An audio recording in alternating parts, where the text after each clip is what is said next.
नमस्कार साथियों, स्वागत है आप सभी का आपके अपने YouTube चैनल अनिलेश सक्सेस में। तो भाई एक और बेहतरीन अपडेट हम आपके लिए लेकर आ गए हैं। ठीक है, अपडेट क्या है वो आपको बता देते हैं। जैसा कि थंबनेल में आप देख सकते हैं कि पैट के जो फॉर्म है यानी कि यूपी ट्रिपल एससी पैट की नोटिफिकेशन जो वो आउट हो चुकी है।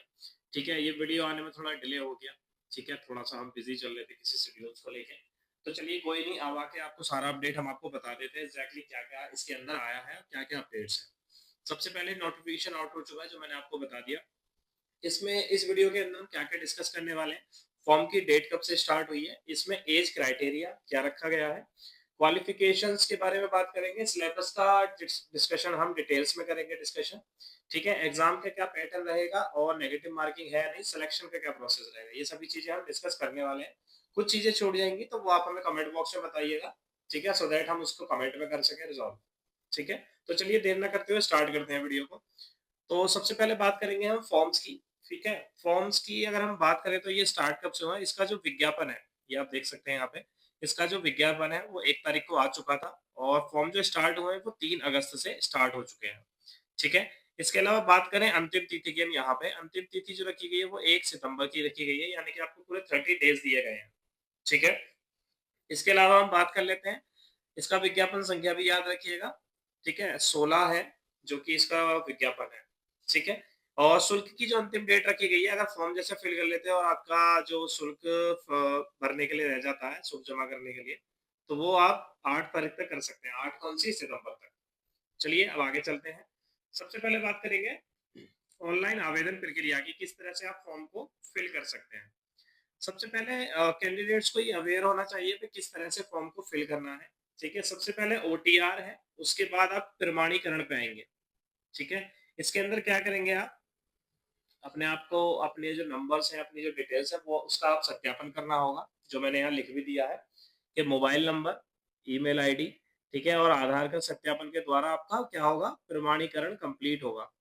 प्रमाणीकरण के बाद क्या होगा भाई, आपकी एक यूनिक आईडी बनेगी। ठीक है, वो यूनिक आईडी आपको सेव करके रखनी पड़ेगी। ठीक है, इसके बाद आपका पंजीकरण किया जाएगा। पंजीकरण में जो आपकी जो यूनिक आईडी जो बनी थी वो आपकी लॉगिन आईडी होगी।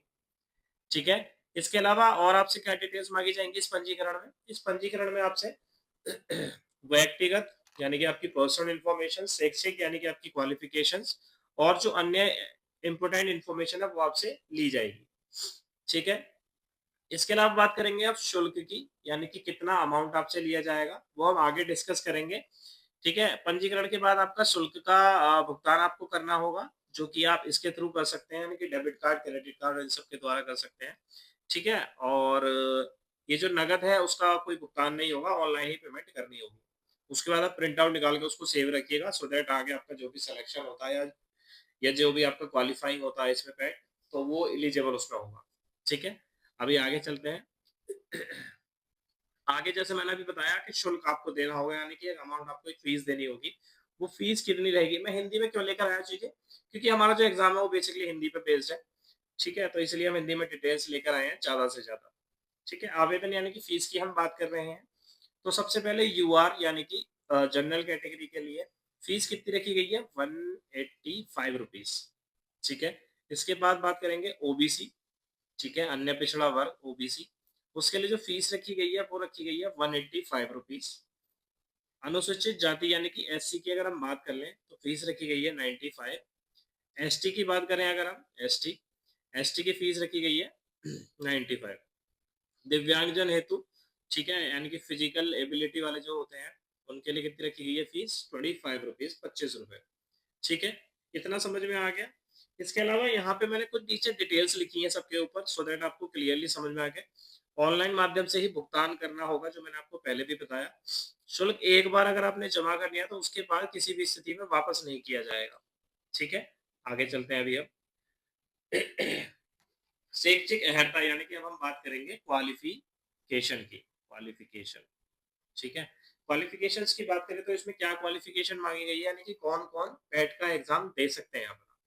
तो सबसे पहले जिन्होंने हाई स्कूल किया हुआ है, ठीक है, या उसके सिमिलर जो किया हुआ है, यानी कि जिन्होंने 10th कम से कम किया, 10th कम से कम 10th वाले को सभी क्या कर सकते हैं, इस एग्जाम को दे सकते हैं। मैक्सिमम तो कितना भी किया हो वो वेल एंड गुड है। अदरवाइज मिनिमम जो इसमें मांगा गया है, पैट कौन दे सकता है, हाई सॉरी आपका 10th जिसने किया हो, साथ ही साथ सिमिलर उसके जो 10th के बराबर होती है वो किया हो, तो वो पर्सन क्या है, एलिजिबल है। यहाँ पे कुछ महत्वपूर्ण इंपोर्टेंट मैंने बातें लिख दी हैं, वो आप बाद में दोबारा से नोटिफिकेशन को देख लीजिएगा वीडियो को, उसमें आपको इन्फॉर्मेशन सारी मिल जाएगी। ठीक है, ये पॉइंट यहाँ पे याद रखिए, गलत जानकारी देने पर आवेदन निरस्त कर दिया जाएगा, सही जानकारी ही भरें, यानी कि जो 10th में आपकी डिटेल्स है उसी के अनुसार अपना फॉर्म को फिल करें। ठीक है, ओके, अभी बात करेंगे हम एज की। ठीक है, एज, एज में क्या डिटेल्स हमसे मांगी गई है। सबसे पहले एज की हम बात करें तो मिनिमम जो क्राइटेरिया रखा गया है वो 18 इयर्स का रखा गया है, यानी कि जो भी फॉर्म फिल कर रहे हैं उनकी कम से कम जो एज है वो 18 या 18 प्लस होनी चाहिए। और जो अधिकतम की बात करें तो मैक्सिमम एज कितनी रखी गई है, ये 40 साल रखी गई है। ठीक है, 40 या 40 से कम, ये बेसिकली जो क्राइटेरिया रखा गया है ये यूआर के लिए रखा गया है। ठीक है, और बाकी जो रिलैक्सेशन मिलता है, जैसे कि ओबीसी की अगर हम बात करें तो उसमें 3 इयर्स का मिल जाता है, प्लस कर लीजिएगा आप इसमें 40 में। एससी की अगर हम बात करें तो 5 इयर्स। ठीक है, और एसटी में भी सेम 5 इयर्स का ही मिलता है। ये जो एज काउंट करी जाएगी ये कब से करी जाएगी, 1 जुलाई 2026 से ये डेट काउंट की जाएगी। ठीक है, इतना समझ में आ गया, अभी आगे चलते हैं। आगे क्या आप बात करेंगे हम सिलेबस डिस्कशन की। सिलेबस डिस्कशन में सबसे पहले हम बात कर लेते हैं कि कितने क्वेश्चन आपसे पूछे जाएंगे। क्वेश्चनों की जो संख्या रहेगी टॉप पे लिखा हुआ है, 100 क्वेश्चन आपसे पूछे जाएंगे ओवरऑल, जिसके लिए आपको जो टाइम दिया जाएगा वो 2 घंटे का टाइम आपको दिया जाएगा। एक क्वेश्चन जो होगा वो बेसिकली कितने नंबर का होगा, वो 1 नंबर का ही क्वेश्चन होगा, तो आपके जो मार्क्स बनते हैं वो भी कितने बनेंगे, 100 मार्क्स बनेंगे। साथ ही साथ इसमें नेगेटिव मार्किंग भी रखी गई है। नेगेटिव मार्किंग कितनी है, नेगेटिव मार्किंग है 1/4 की, यानी कि 0.25, 1/4 की नेगेटिव मार्किंग इसमें रखी गई है। अब बात कर लेते हैं सिलेबस डिस्कशन की। सबसे पहले इसमें टोटल जो ओवरऑल क्राइटेरिया है वो टोटल 15 पॉइंट्स है। 15 में जिस तरह से सिलेबस को क्या किया गया है, डिवाइड कर दिया गया है। ओके, तो अभी बात करेंगे फर्स्ट पॉइंट की। ठीक है, फर्स्ट पॉइंट में क्या है, आपका भारतीय इतिहास है, यानी कि इंडियन हिस्ट्री है। और इंडियन हिस्ट्री में इन्होंने क्या किया है, जो सिलेबस है उसको पूरा एलिबोरेट करके दिया गया है। ठीक है, पूरा डिटेल में खोलकर बताया गया है, सो दैट वो इजी रहता है पढ़ने के लिए। सबसे पहले इन्होंने क्या कहा है हमसे, भाई इतिहास में पूछेंगे तो क्या पूछेंगे, एक तो सिंधु घाटी की सभ्यता पूछेंगे, यानी कि पढ़ना क्या क्या है, सिंधु घाटी की सभ्यता पढ़ लेना है भाई। उसके बाद वैदिक संस्कृति पढ़ लेनी है, यानी कि वैदिक काल जो था। फिर आ जाता है आपका गौतम बुद्ध, यानी कि गौतम बुद्ध हो गए बौद्ध धर्म, जीवनी और शिक्षाएं। ठीक है, कौन कौन सी जीवनी थी उनकी और कौन कौन सी शिक्षाएं थी, ये सभी आपको पढ़ना है। इसके अलावा जैन धर्म, जैन धर्म में भी आगे लिबरेट करके लिखा है किसके बारे में पढ़ना है, बेसिकली महावीर के बारे में, उनकी शिक्षाएं और उनकी जीवनी के बारे में। अब बात करेंगे, अगला है मौर्य वंश। मौर्य वंश में भी स्पेशली किया गया है किसको, सम्राट अशोक को, इनके बारे में डिटेल्स में पढ़ना है भाई। मौर्य वंश में भी किसको पढ़ना है, सम्राट अशोक को पढ़ना है। गुप्त वंश की अगर हम बात करें तो गुप्त वंश में किस किस को पढ़ना है भाई, कौन कौन से इंपोर्टेंट थे। एक तो हो जाते हैं आपके समुद्रगुप्त, और दूसरा चंद्रगुप्त द्वितीय। ये बेसिकली ये पूछे क्यों जाते हैं, आपने सोचा होगा बाकी क्यों नहीं पूछे जाते, क्योंकि ये वो लोग हैं जिन्होंने अपने इंडिया को लेकर इंडिया में बहुत सारे काम किए थे, बहुत सारे डेवलपमेंट्स किए थे, इसलिए ये हमारे भारत के लिए ज्यादा इंपोर्टेंट हो जाते हैं, और इसीलिए पेपर में यही लोग ज्यादा पूछे जाते हैं। अगर प्रायोरिटी दी जाती है सबसे पहले इन्हीं को दी जाती है। तो समुद्रगुप्त हो गया, चंद्रगुप्त द्वितीय हो गया जो मैंने बताया। हर्षवर्धन, ठीक है, हर्षवर्धन के बारे में डिटेल में पढ़िएगा। उसके बाद है राजपूत काल, फिर आ जाता है आपका सल्तनत काल, और आपका मुगल साम्राज्य और मराठा। इसके अलावा ब्रिटिश राज का उद्भव एवं प्रथम स्वतंत्रता संग्राम, ये भी डिटेल में पढ़िएगा भी। और ब्रिटिश राज का सामाजिक आर्थिक प्रभाव। ये बेसिकली जो खंड है ये कितने, 5 नंबर का है। ये जो सारा पढ़ना है आपको इसमें से सिर्फ 5 नंबर का ही आपसे पूछा जाएगा इस हिस्ट्री में। ठीक है, और मैंने यहाँ पे कुछ इंपोर्टेंट पॉइंट्स लिख लिए हैं, ये आप बाद में भी पढ़ सकते हैं। ठीक है, तो चलिए 5 नंबर में हिस्ट्री पूछी जाएगी। अब आगे चलते हैं, आगे क्या पूछा जाएगा, आगे पूछा जाएगा भी भारतीय राष्ट्रीय आंदोलन। इसका अलग से एक पर्टिकुलर कॉलम दिया है, जिसमें से क्या पूछे जाएंगे हमसे, 5 नंबर का सिलेबस हमसे पूछा जाएगा। ये किसके ऊपर, इंडियन नेशनल मूवमेंट के ऊपर। क्या क्या है इसमें, क्या क्या पढ़ना है हमको। सबसे पहले स्वाधीनता आंदोलन पढ़ना है के आरंभिक वर्ष पढ़ने, प्रारंभिक वर्ष स्वाधीनता आंदोलन के। इसके अलावा स्वदेशी एवं सविनय अवज्ञा आंदोलन के बारे में हमें पढ़ना है, बहुत इंपॉर्टेंट है भाई। ठीक है, गांधी तथा नेताओं की भूमिका उस समय पे क्या थी इस आंदोलनों में, तो ये हमें बेसिकली पढ़ना है। इसके अलावा पूछा गया हमसे क्रांतिकारी आंदोलन तथा उग्र राष्ट्रवाद का उदय, ठीक है, ये हमको पढ़ना है। इसके अलावा विधायी संशोधन एवं ब्रिटिश इंडिया एक्ट 1935, ये बहुत इंपॉर्टेंट है, जो कि क्या हुआ था, हमारा जो इंडियन कॉन्स्टिट्यूशन में आता उस 1935 का जो एक्ट था, इसमें से भी बहुत सारी चीजें हमारे इंडियन कॉन्स्टिट्यूशन में आज चल रही हैं, तो इसलिए ये इंपॉर्टेंट हो जाता है। इसके अलावा अगला है भारत छोड़ो आंदोलन, आजाद हिंद फौज और नेताजी सुभाष चंद्र बोस। बेसिकली नेताजी सुभाष चंद्र बोस को पढ़ लीजिएगा, ये सारी चीजें ऑटोमेटिकली कवर हो जाएंगी, ठीक है। और इम्पोर्टेंट पॉइंट की बात करें तो सभी आंदोलनों ने भारत की स्वतंत्रता की नींव रखी थी और महात्मा गांधी और नेताजी सुभाष चंद्र बोस, भगत सिंह जैसे नेताओं का योगदान महत्वपूर्ण रहा था इन सभी में। तो ये 5 नंबर का आपसे पूछा जाएगा। साथ ही साथ भाई हमारे चैनल को सब्सक्राइब जरूर कीजिएगा, ठीक है, और वीडियो पसंद आ रही है तो वीडियो को लाइक जरूर कीजिएगा, दोस्तों के साथ शेयर करना तो बिल्कुल ना भूलें। एक वीडियो को बनाने में बहुत अच्छा खासा टाइम जाता है, तो प्लीज आपसे रिक्वेस्ट है कि चैनल को सब्सक्राइब करना और दोस्तों के साथ शेयर करना बिल्कुल ना भूलें। चलिए अगले पॉइंट पे बात करते हैं हम। अगला पॉइंट है 3rd नंबर आपका ज्योग्राफी, ठीक है। ज्योग्राफी में हम क्या क्या डिस्कस करेंगे, क्या क्या आने वाला है। सबसे पहले कितने नंबर का आएगा, सिर्फ 5 नंबर का। 5 नंबर में क्या क्या आपको पढ़ना है, बेसिकली आपको नदियां तथा नदियों की घाटियां पढ़नी है, ठीक है। यहाँ पे पॉइंट याद रखिएगा, भारत एवं विश्व का भौतिक भूगोल, यानी कि इंडियन और वर्ल्ड लेवल पे दोनों ज्योग्राफी पूछी जाएंगी इन 5 नंबर में, ठीक है। यानी कि ओवरऑल सारा ही ज्योग्राफी आपसे पूछा जाएगा और 5 नंबर का आ रहा है, ये बहुत बेकार चीज है बेसिकली। तो नदियां तथा नदियों की घाटियां पूछी जाएंगी, भूजल संसाधन पूछे जाएंगे, पर्वत पहाड़ियां तथा हिमनद पूछे जाएंगे, मरुस्थल और शुष्क क्षेत्र, वन और खनिज संसाधन। खनिज संसाधन कहाँ के पूछे जाएंगे, इंडिया के पूछे जाएंगे, विशेषकर भारत के, ठीक है। ये ए पॉइंट में मैंने डिस्कस किया ज्योग्राफी में। अब बात कर लेते हैं अगले पॉइंट्स की। अगला है भारत एवं विश्व का राजनीतिक भूगोल, ठीक है। उसके अलावा जलवायु तथा मौसम, टाइम जोन और जनसांख्यिकी परिवर्तन तथा प्रवास, ठीक है। अब आगे चलते हैं सिलेबस पे। नेक्स्ट है भाई आपका इकोनॉमिक्स। इकोनॉमिक्स भी कौन सी, इंडियन इकोनॉमिक्स। कितने नंबर की आएगी भाई, सिर्फ 5 नंबर का आएगा इकोनॉमिक्स, ठीक है। इसके अलावा कहाँ से कहाँ तक का पढ़ना है इकोनॉमिक्स, ठीक है। 1947 से 1991 तक का इकोनॉमिक्स पढ़ना है, जिसके अंदर क्या क्या कवर किया गया है। सबसे पहले कवर किया गया है योजना आयोग तथा पंचवर्षीय योजनाएं, ठीक है, यानी कि 1950 में योजना आयोग की स्थापना हुई थी। ये सभी पंचवर्षीय योजनाएं और योजना आयोग हमें पढ़ना है। इसके अलावा नेक्स्ट है आपका मिश्रित अर्थव्यवस्था का विकास, यानी कि निजी एवं सार्वजनिक क्षेत्र, ठीक है। ये छोटे छोटे पॉइंट्स मैंने नीचे डिटेल में भी लिख दिए हैं भाई।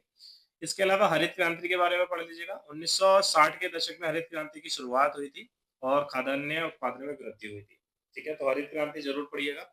साथ ही साथ दुग्ध विकास और ऑपरेशन फ्लड। ऑपरेशन फ्लड बहुत इंपॉर्टेंट हो जाता है और हरित क्रांति भी बहुत इंपॉर्टेंट है, ये पूछे जाते हैं, ठीक है, इनको अच्छे से पढ़ लीजिएगा। श्वेत क्रांति आई थी 1970 में, ठीक है। ये हमने फर्स्ट पॉइंट की बात कर ली। यहाँ पे सेकंड पॉइंट में और क्या पूछा जाएगा हमसे 5 नंबर में, इसमें इकोनॉमिक्स में बैंकों का राष्ट्रीयकरण तथा सुधार। बैंकों का राष्ट्रीयकरण हुआ था, 14 प्रमुख बैंकों का राष्ट्रीयकरण किया गया था। कब किया गया था, 1969 में, तो ये पढ़ लीजिएगा एक बार। इसके अलावा 1991 में आर्थिक सुधार तथा इसके बाद की अर्थव्यवस्था, ठीक है, उस टाइम पे चेंजेस हुए थे। क्या हुआ था कि नेशनलाइजेशन, ग्लोबलाइजेशन ये सब आया था, तो उसके बेसिस पे क्या हुआ था, चेंजेस हुए थे इकोनॉमिक्स के अंदर, ठीक है, इकोनॉमी के अंदर अपने इंडिया की। तो इसलिए बेसिकली ये साल इसलिए इंपॉर्टेंट हो जाता है, तो ये पढ़ लीजिएगा एक बार डिटेल में। इसके अलावा नेक्स्ट पॉइंट है आपका चौथा, वर्ष 2014 के पश्चात के आर्थिक सुधार, ठीक है, कौन कौन से सुधार हुए थे 2014 के बाद। क्यों आपको पता है 2014 के बाद क्या हुआ था कि बेसिकली मोदी सरकार आ गई थी, तो ये सारी चीजें उसने की थी आके, ठीक है, बीजेपी ने, तो ये सारे चेंजेस हो जाते हैं। कौन कौन से कृषि में क्या सुधार हुआ, ठीक है, ये सभी सुधार और आर्थिक सुधार, जीएसटी, ये सब आ जाते हैं, तो ये पढ़ लीजिएगा बहुत डिटेल में। 5 नंबर का इकोनॉमिक्स पूछा जाएगा।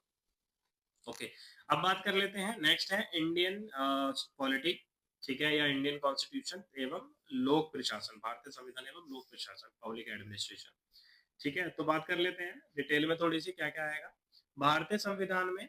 क्या आएगा, सबसे पहले प्रमुख विशेषताएं आएंगी, इसकी मुख्य विशेषताएं भारतीय संविधान की। डीपीएसपी आएगा, यानी कि राज्य के नीति निर्देशक तत्व आएगा। मौलिक अधिकार और मौलिक कर्तव्य आएंगे।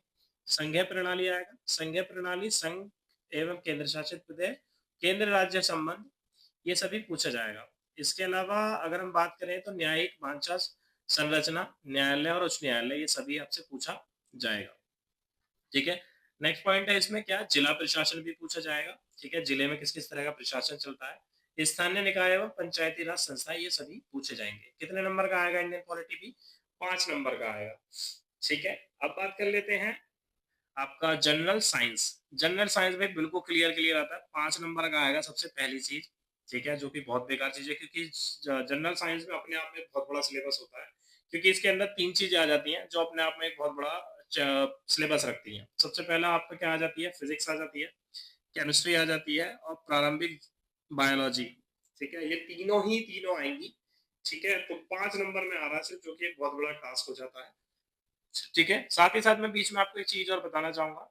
भाई इनमें से जो इतना भी जीके वाला पार्ट है, तो जीके का पार्ट हम कवर कराते हैं। इनमें से आप बताइएगा सबसे पहले किसको कवर कराना है? हम अपनी तरफ से जो भी बेस्ट होगा वो आपके लिए कराएँगे। ठीक है? और कमेंट्स में हमें ज़रूर बताइए कौन-सा सबसे पहले स्टार्ट करना है और कौन से सब्जेक्ट में हम आपकी हेल्प करें। ठीक है? जिसमें भी सबसे ज़्यादा कमेंट मिलेंगे जिस सब्जेक्ट के लिए, हम उसके लिए क्या करेंगे डिटेल में वीडियोज़ लाना स्टार्ट कर देंगे। जिसके लिए आप हमारे चैनल से भी जुड़े रहिएगा एंड तक। चलिए नेक्स्ट स्लाइड की तरफ चलते हैं। ठीक है, अब है अंकगणित, प्रारंभिक अंकगणित, एलिमिनेटरी अरिथमेटिक। ठीक है, इसमें बेसिकली मैथ्स में ज़्यादा कुछ पूछा नहीं है, 5 नंबर का ही आएगा। बहुत कम सा है इसमें, जीके बेसिकली ज़्यादा ज़्यादा डिटेल में पूछी गई है। ठीक है, इसमें क्या-क्या पूछा जाएगा? एक तो पूर्ण संख्याएँ आपसे पूछी जाएँगी, ठीक है? भिन्न एवं दशमलव पूछा जाएगा, डेसिमल वगैरह जो होते हैं। प्रतिशतता आपसे पूछी जाएगी यानी कि परसेंटेज, ठीक है? इसके अलावा साधारण अंकगणितीय समीकरण पूछे जाएंगे, वर्ग एवं वर्गमूल पूछे जाएंगे, ठीक है? घातांक तथा घात पूछे जाएंगे, औसत पूछा जाएगा। ये जरूर कर लीजिएगा, एवरेज, ठीक है? एवरेज बहुत इंपॉर्टेंट होता है। ठीक है? इसमें इतना ही पूछा जाएगा और कितने नंबर का आ रहा है अभी? 5 नंबर का आ रहा है सिर्फ में। अब पूछी जाएगी इसमें क्या? जनरल हिंदी, यानी कि सामान्य हिंदी, जनरल हिंदी, ठीक है? इसमें अगर हम बात करें तो क्या-क्या पूछा जाएगा? सारा वन लाइनर्स वाली चीज़ें पूछी गई है, जो रेक्टिफिकेशन जिन्हें कहते हैं हम, वही पूछा जा रहा है हिंदी के अंदर। सिर्फ 5 नंबर का ये पूछा जा रहा है, जिसके अंदर क्या-क्या पूछा जाएगा? संधि पूछी जा रही है, विलोम शब्द, ये विलोम है भाई, ये लास्ट में ओ नहीं लगा हुआ है। विलोम शब्द हो गया, पर्यायवाची शब्द हो गया, वाक्यांशों के लिए एक शब्द हो गया और लिंग हो गए, ठीक है? इसके अलावा अदर्स क्या चीज़ें पूछी जाएगी हिंदी में? वो है समश्रुत भिन्नार्थक शब्द, मुहावरे एवं लोकोक्तियाँ, सामान्य अशुद्धियाँ और लेखक एवं रचनाएँ, ठीक है? गद्य और पद्य दोनों से। ठीक है? हिंदी के लिए मैंने एक छोटी-सी टैगलाइन भी नीचे लिखी है, क्या हिंदी आपकी पहचान है, इसे बेहतर बनाएँ और सफलता पाएँ। ठीक है? तो इसी के साथ चैनल से जुड़े रहिएगा। नेक्स्ट स्लाइड की ओर चलते हैं। नेक्स्ट स्लाइड है सामान्य अंग्रेजी, जनरल इंग्लिश। इसमें क्या आपका पूछा जाएगा? इसको बहुत सिंपल लैंग्वेज में लिख देते हैं, लेकिन बड़ा टास्क होता है। सॉरी। क्या-क्या है? अंग्रेजी ग्रामर, यानी कि अंग्रेजी व्याकरण और अपठित गद्यांश पर आधारित प्रश्न, जो कि कितने नंबर का आएगा? 5 नंबर का आएगा। सॉरी। इसके अलावा पॉइंट नंबर 10 की बात करें तो ये तर्क एवं तर्कशक्ति, यानी कि रीजनिंग हो जाती है। रीजनिंग सिर्फ आएगी 5 नंबर की भाई। ठीक है, जिसमें क्या-क्या पूछा जा रहा है हमसे? व्रत एवं लघु पूछा जा रहा है, क्रम एवं रैंकिंग, संबंध, ठीक है? इसके अलावा समूह से भिन्न अलग अलग करना, कैलेंडर एवं घड़ी, कैलेंडर और घड़ी पूछ लिया गया अभी 5 नंबर में से। कारण और प्रभाव पूछे जाएँगे, कोडिंग डिकोडिंग भी दे दी है भई, ये तो देना ही नहीं था बिल्कुल। ठीक है? ये बेसिकली संख्या एवं अक्षरों में पूछी जाएगी। ठीक है? और ये पूछा जाएगा कथन एवं विश्लेषण। ठीक है? इसके अलावा सबसे ज़्यादा नंबर का जो पूछा जा रहा है वो है 10 नंबर का करंट अफेयर। ठीक है? क्या-क्या है करंट अफेयर में? भाई इंडियन और वर्ल्ड लेवल पे पूछा जाएगा हमसे भी। ठीक है? आई होप ये समझ में आ गया होगा। अब आ जाते हैं जनरल अवेयरनेस, ठीक है? यानी कि GK. General aware basically static में आप जोड़ सकते हैं इसको। तो जनरल अवेयर्स में बात करें तो 10 नंबर का ही पूछा जा रहा है। क्या-क्या पूछा जाएगा? भारत के पड़ोसी देश पूछे जाएँगे, देश, राजधानी एवं मुद्राएँ पूछी जा रही हैं। भारत के राज्य तथा केंद्र शासित प्रदेश, भारतीय संसद, इनको अलग दिखाया गया है अवेयरनेस में। ठीक है? भारतीय संसद, राज्यसभा, लोकसभा, विधानसभा और विधान परिषद बेसिकली पॉलिटी का पार्ट है, बट अलग से अवेयरनेस में दिखाया गया है। राष्ट्रीय एवं अंतर्राष्ट्रीय दिवस, ठीक है? दिवस भी पूछे जा रहे हैं। विश्व संगठन एवं उनके मुख्यालय, ठीक है? जैसे डब्ल्यूएचओ का कहाँ पर है, इन सब चीज़ों का। और अब बात कर लेते हैं भारतीय पर्व, त्योहार एवं स्थल, स्टैटिक का पार्क है पार्ट है। और भारत की कला एवं संस्कृति, यानी कि आर्ट एंड कल्चर के बारे में पूछा जा रहा है। ठीक है? जिसमें बेसिकली नृत्य कहाँ का है, ये त्योहार कहाँ का है, ये सब जो होता है। इसके अलावा भारत तथा विश्व के खेल, स्पोर्ट्स के बारे में पूछा जाएगा।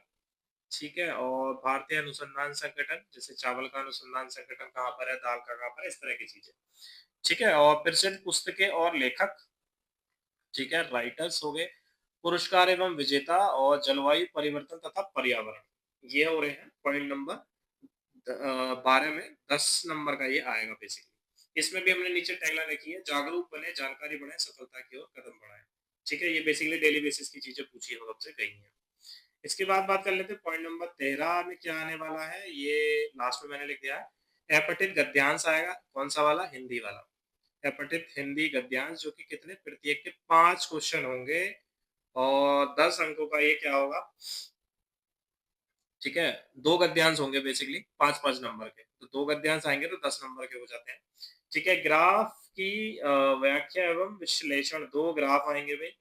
ठीक है? 2 ग्राफ 5-5 नंबर के होंगे यानी कि 10 नंबर का ये टोटल हो जाता है। इसके अलावा तालिका की व्याख्या विश्लेषण 2 तालिकाएँ। ठीक है? प्रत्येक पर क्या मिलेंगे आपको 5 क्वेश्चन, 2 पूछे जाएँगे तो ये भी हो जाते हैं कितने? 10 नंबर के। तो टोटल कितना हो जाता है मार्क्स आपका अगर मैं बात करूँ तो? 100 क्वेश्चन पूछे जाएँगे हमसे, 100 नंबर के पूछे जाएँगे। इसके अलावा जो नेगेटिव मार्किंग है वो 1/4 या फिर 0.25 की हमसे नेगेटिव मार्किंग पूछी गई है। आई होप ये इतना आपको सब समझ में आया होगा जो डिटेल में मैंने आपको ब्रीफ करा है। बट फिर भी कुछ छूट जाती हैं हमसे कुछ चीज़ें तो वो कमेंट में आप बताइएगा। क्लासेस कौन-सी लेकर आनी है आगे चल के, वो भी आप हमें कमेंट में बताइएगा। बाकी हमारे चैनल से जुड़े रहिएगा। मैंने यहाँ नाम लिख दिया चैनल का, अभी तक आपको नहीं पता चला है। ये हमारे चैनल का लोगो है जिसका नाम है अनिरेश सक्सेस। बाकी आप हमारे टेलीग्राम और इंस्टाग्राम और फेसबुक चैनल से भी जुड़ सकते हैं। इसको सर्च करके अनिरेश सक्सेस डायरेक्टली। ठीक है? मेरा नाम सुमित और मैं करंटली पुलिस डिपार्टमेंट में वर्किंग हूँ। तो चैनल से जुड़े रहिएगा। आई होप ये वीडियो आपको पसंद आई तो वीडियो को लाइक कीजिएगा, शेयर करना बिल्कुल ना भूलें दोस्तों के साथ और चैनल को सब्सक्राइब कर लीजिएगा आगे की और ऐसी अपडेट्स के लिए। ठीक है? Thank you so much. Bye bye, take care, all the very best.